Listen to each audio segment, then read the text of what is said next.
I really love this whole attachment style. I didn't really know much about it until TikTok, honestly. I feel like now I hear about this all the time. There's like the avoidance, the fearful avoidant, the anxious attached person. Will you explain this concept to people?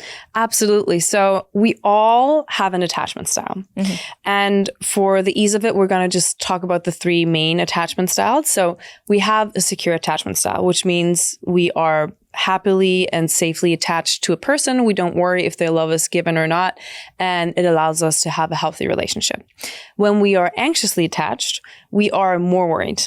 And actually, it's predominant in women. So there's studies where it's 75% women and a lot of studies that were conducted. But there's also males that are anxiously attached. And when we have a predominantly anxious attachment, what happens is that we are not sure if the love that we want or need is going to be provided.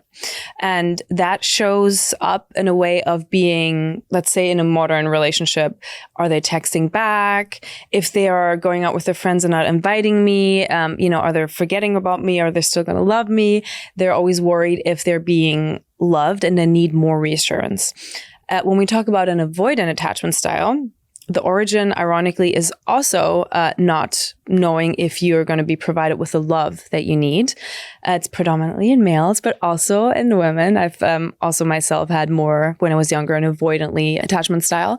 And what's interesting here is, though, instead of trying to reassure that you are being loved by having more behaviors that are reassuring, you move away because it feels more safe to have the distance to someone versus trying to seek it, right? So they find more comfort in being more distant versus trying to seek it.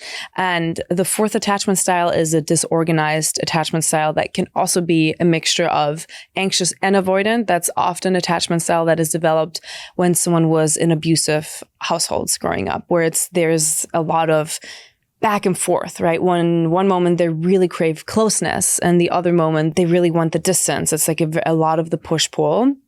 But a lot of people think, oh, that must be me because I feel both. But in most cases, you do have an anxious or avoidant attachment style predominantly. And then that shows up a little different than when you have a disorganized attachment style.